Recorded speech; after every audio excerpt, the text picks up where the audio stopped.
What's up, everybody? It's your boy Al. Happy Thursday, almost Friday. We'll talk about this Halle Bailey thing real quick, man.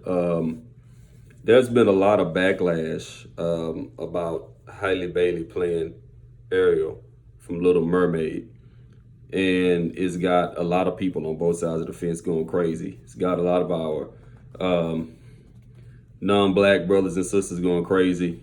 It's got a lot of our black brothers and sisters, particularly a lot of young girls excited, and it's a much ado about nothing as far as I'm concerned. But a lot of people are gonna make um, a mountain out of a molehill. Um, I don't want to be the one to try to go on either side of the fence, one way or the other. For people who grew up seeing a character one way and then you grow up and it's another way, um, I can almost understand if certain characters I see when they're redone. I have questions. I'm watching the House of the Dragon song Ice and Fire, which is basically the Dance of Dragons, and they basically took one of the Valerian families from old Valeria and made them black, which kind of threw me off a little bit because I'm like, knowing the story of the Valerians, they were, snow white people with purple eyes and white hair. So how do you explain, a family being black from there? And it kind of threw me off a little bit, but what it didn't do is it didn't send me into a fit. What it didn't do is it didn't put me in a state of mind where I said, I'm not watching this. This is crazy. Even if you would have taken, there's some movies where the characters were white, and that didn't throw me into a rage where I said I'm not going to watch the movie. I remember a few years ago, Gods of Egypt was out. And you know anything about Egypt? What Egypt didn't have in it was white people. But here you have Leonidas from 300 and Jamie Lannister from Game of Thrones playing Egyptian gods, which should have been people of color, black people. But that's something that happened. A lot of people were outraged, but what you didn't see a lot of racial slurs being dropped on white people for them portraying themselves as Egyptian gods.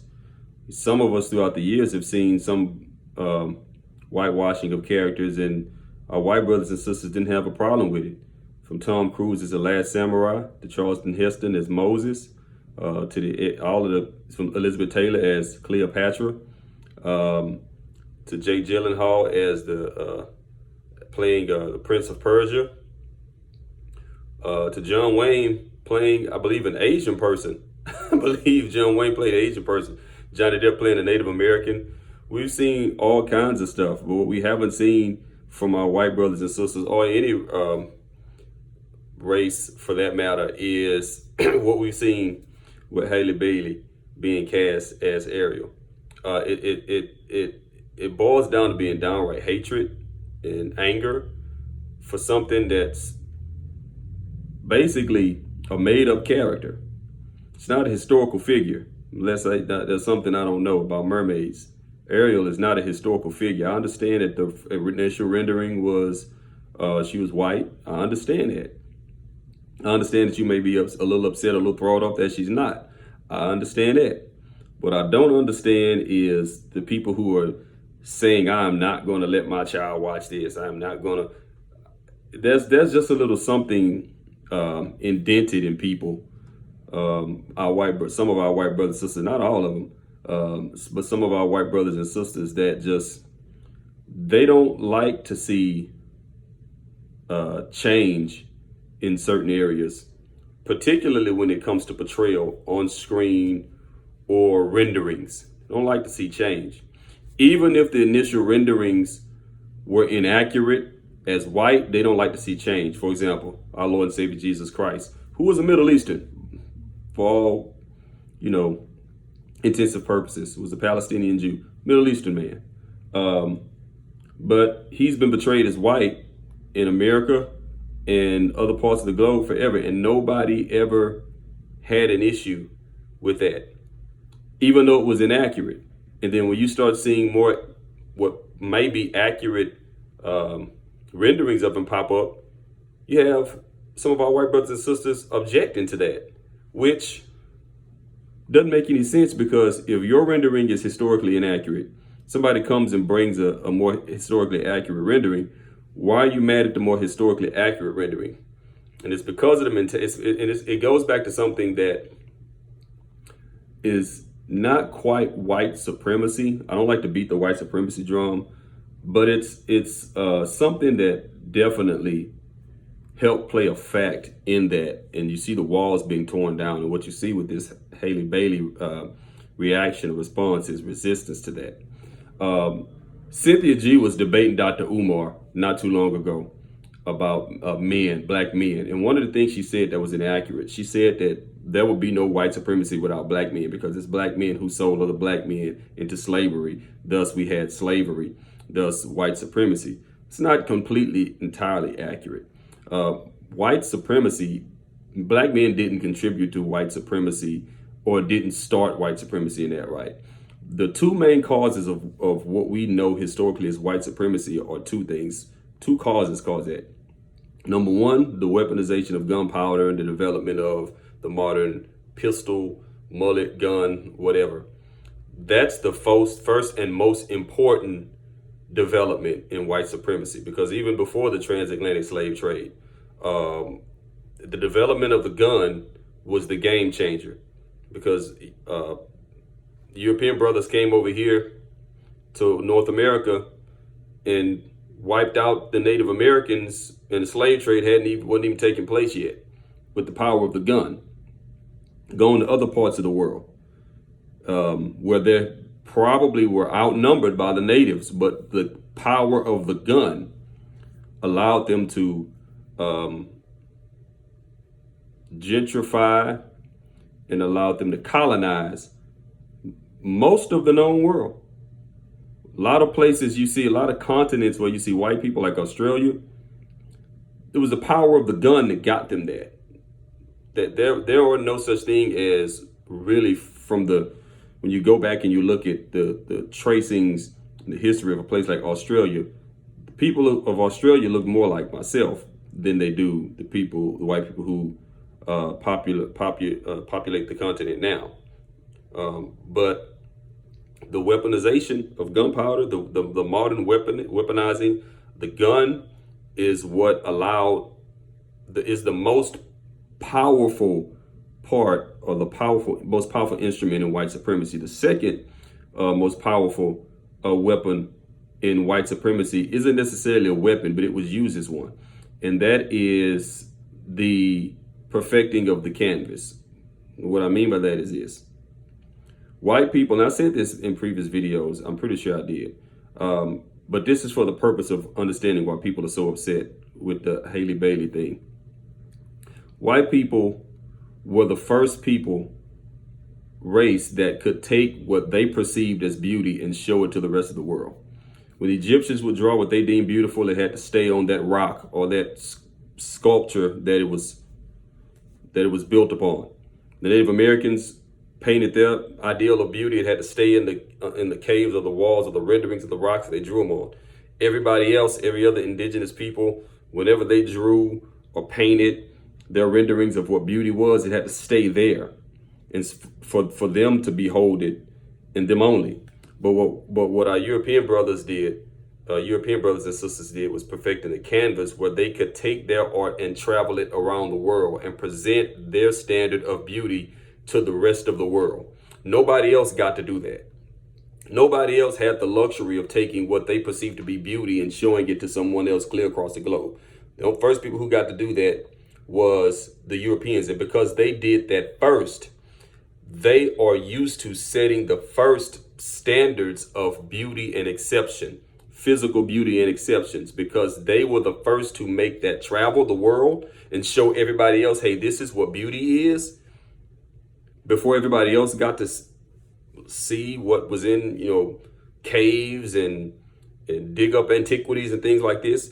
They were the first people that could take their standard of beauty and take it around the world. Whenever they would go and colonize and conquer, they could take their paintings and put them up. And so the natives would see all over, and everybody all around the world got to see their standard of beauty. That's why when you look at the whole world's standard of beauty, from North America to Africa to Mexico, South America, Asia, everywhere all around the world, is very Eurocentric, because they got to make their standard of beauty travel. And it's basically one of the things where they basically say, we got here first. So our standard of beauty is the standard because we presented it to the rest of the world first. And how that relates to Chloe Bailey is, once they present a figure in their light, they don't like that figure change because they got there first.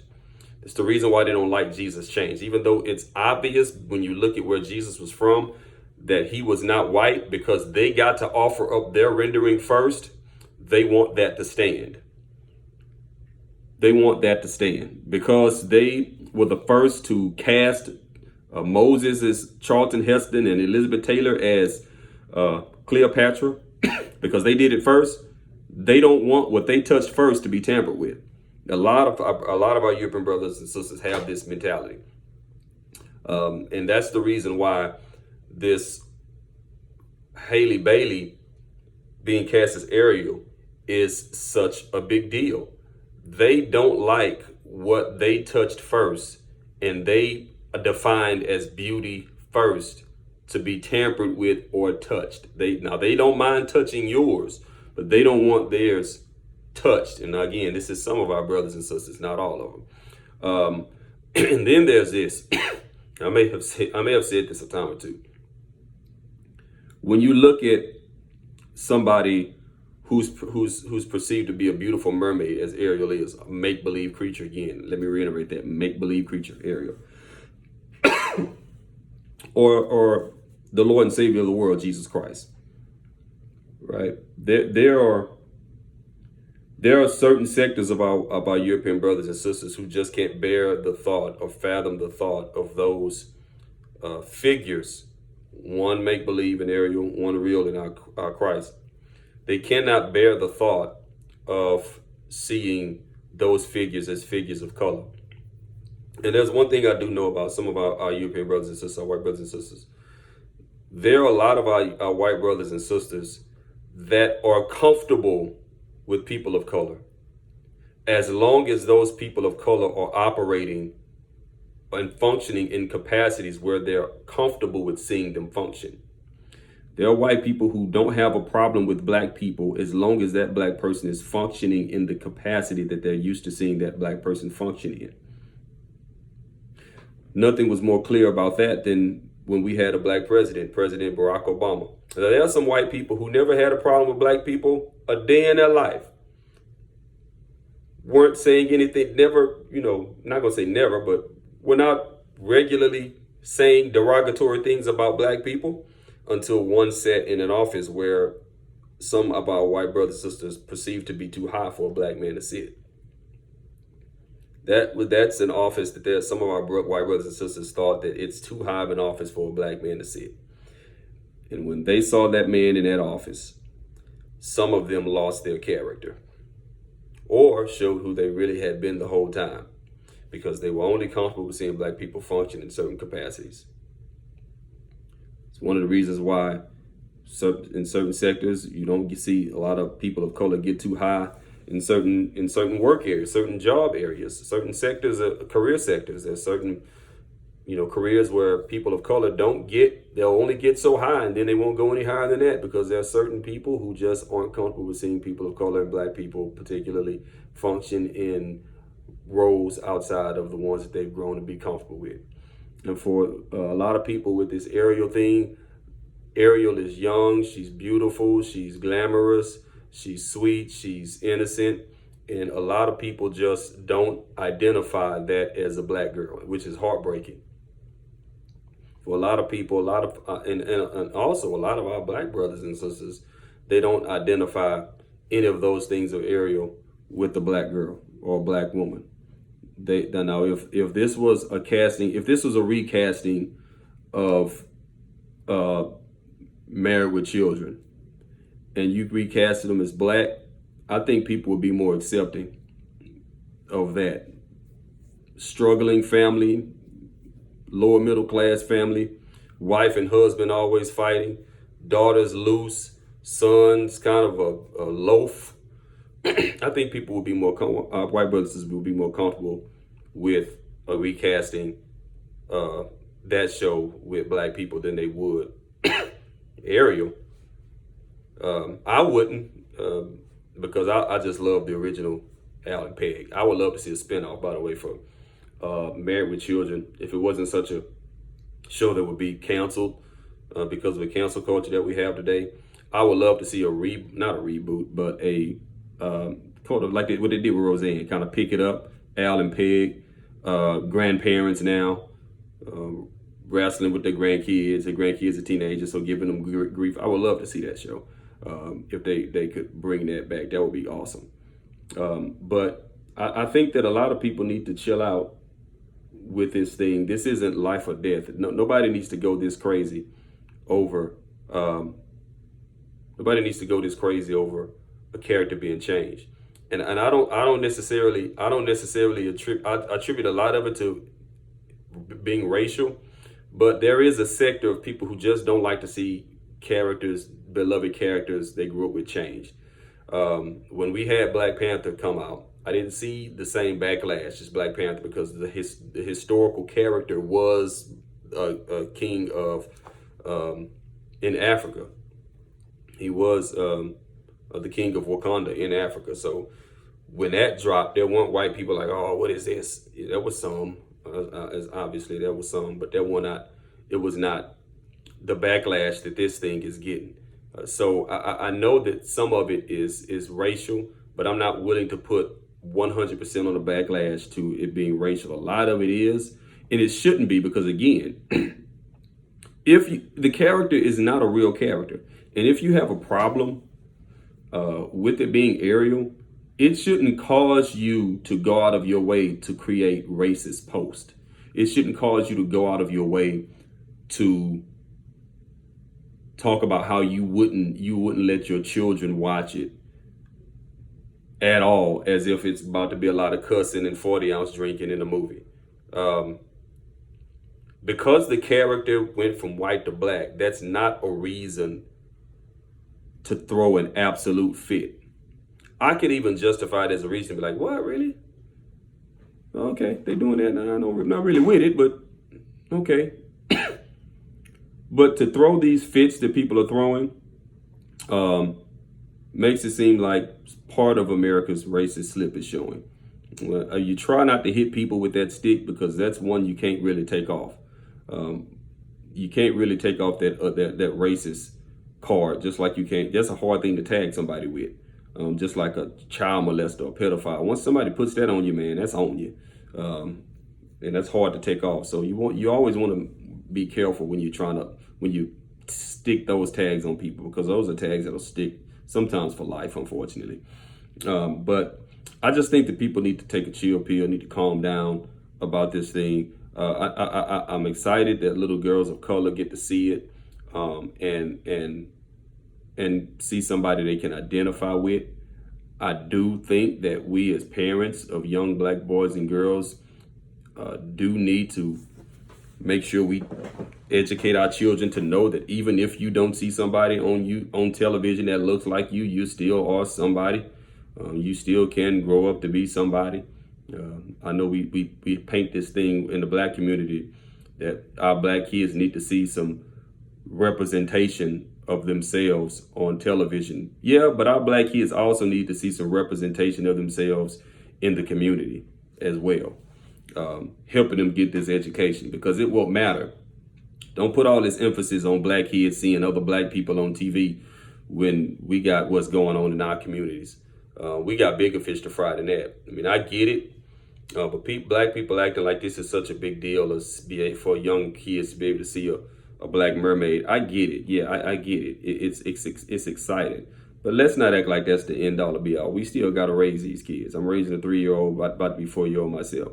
We can't depend on their self-esteem to be boosted by seeing a black girl with a fake fin on. We still got to do our part. So again, everybody on all sides need to just bring it down a notch, because it's not that serious. I mean, I'm happy for Halle because she is a phenomenal talent. She is a phenomenal singer. She's a pretty young lady. She can go far. Her and her sister, they can go very far. So I'm wishing her the best. I'm wishing the project the most success, and all the people. You know, I saw somebody said that, I don't know how you tell this now because I think they took it off of YouTube.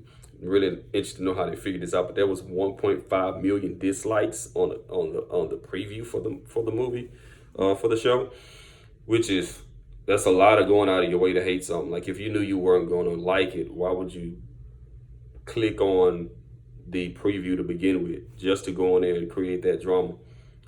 But again, everybody chill out. White brothers and sisters, come to Jesus. He loves you.